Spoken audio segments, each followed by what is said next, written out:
നാന്ദിയുടെ അവസാന നിമിഷം എത്തിക്കഴിഞ്ഞിരുന്നു. പരിശുദ്ധൻ, പരിശുദ്ധൻ, പരിശുദ്ധൻ എന്ന് സമൂഹം ഉച്ചരിച്ചു കഴിഞ്ഞപ്പോൾ കാർമ്മികർക്കു പിന്നിലുണ്ടായിരുന്ന സകലതും ക്ഷണനേരം കൊണ്ട് അപ്രത്യക്ഷമായി. ആർച്ച് ബിഷപ്പിൻ്റെ ഇടതുവശത്തിനു പിന്നിലായി ആയിരക്കണക്കിന് മാലാഖമാർ കോണിച്ച ഒരു വരിയിൽ പ്രത്യക്ഷപ്പെട്ടു. കുഞ്ഞു മാലാഖമാർ, വലിയവർ, വലിയ ചിറകുള്ളവർ, ചെറിയ ചിറകുള്ളവർ, ചിറകില്ലാത്തവർ. ആദ്യ മാലാഖയെപ്പോലെ തന്നെ അവരും അയഞ്ഞ കുപ്പായങ്ങൾ ധരിച്ചിരുന്നു. വൈദികരുടെയോ അൾത്താരപാലകന്മാരുടെയോ വെളുത്ത കുപ്പായങ്ങൾ പോലുള്ളവ. അവരോരോരുത്തരും പ്രാർത്ഥനയിൽ കരങ്ങൾ കൂപ്പി മുട്ടുകുത്തി ആദരവുപൂർവം തലകുനിച്ചു.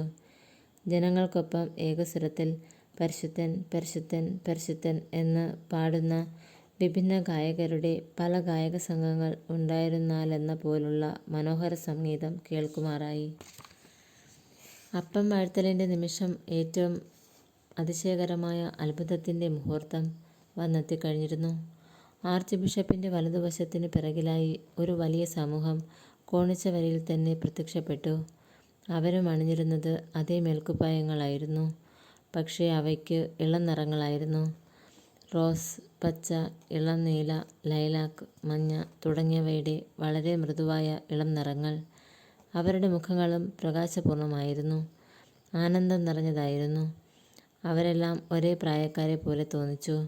ചുളിവുകളില്ലാത്ത ആനന്ദം നിറഞ്ഞ അവരുടെ മുഖങ്ങളെല്ലാം ഒരുപോലിരുന്നു. എങ്കിലും അവരെല്ലാം പല പ്രായക്കാരാണെന്ന് മനസ്സിലാക്കാൻ കഴിയുമായിരുന്നു. പരിശുദ്ധൻ, പരിശുദ്ധൻ, പരിശുദ്ധൻ എന്ന ആലാപന വേളയിൽ അവരും മുട്ടുകുത്തി. നമ്മുടെ അമ്മ പറഞ്ഞു, ഇവരെല്ലാം സ്വർഗത്തിലെ വിശുദ്ധരും വാഴ്ത്തപ്പെട്ടവരുമാണ്.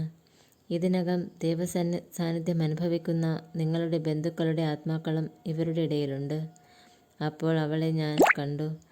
ആർച്ച് ബിഷപ്പിൻ്റെ വലതുവശത്ത് കാർമ്മികനൊരടി പിറകിലായി അതിലോലം സുതാര്യവും എന്നാൽ അതേസമയം തെളിനീർ പോലെ പ്രകാശിക്കുന്നതുമായ ഏതോ വസ്ത്രത്തിന്മേൽ മുട്ടുകുത്തി. തറയിൽ തൊടാതെ അവൾ തങ്ങി നിൽക്കുകയായിരുന്നു. കൈകൾ കൂപ്പി നിന്ന് ശ്രദ്ധയോടും ആദരവോടും കൂടി കാർമ്മികനെ വീക്ഷിക്കുകയായിരുന്നു പരിശുദ്ധ കന്യക. അവിടെ നിന്നതായിരുന്നു അവൾ എന്നോട് സംസാരിച്ചത്. നിശബ്ദമായി, ഹൃദയത്തോട് നേരിട്ട്, എൻ്റെ നേരെ നോക്കാതെ.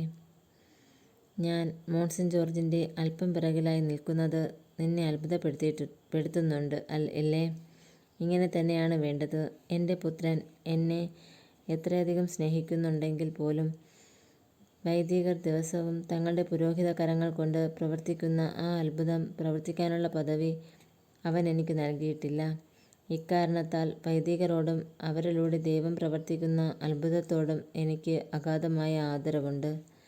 ഇവിടെ അവർക്ക് പിന്നിലായി മുട്ടുകുത്തി നിൽക്കാൻ ഇതെന്നെ നിർബന്ധയാക്കുന്നു. വൈദികരുടെ മേൽ എത്ര ഔന്നത്യമാണ്, എന്തുമാത്രം കൃപാവരമാണ് കർത്താവ് ചൊരിയുന്നത്. എന്നാൽ നമ്മൾ ഒരുപക്ഷേ അവരിൽ ചിലരും ഇതിനെപ്പറ്റി ചിന്തിക്കുന്നില്ല.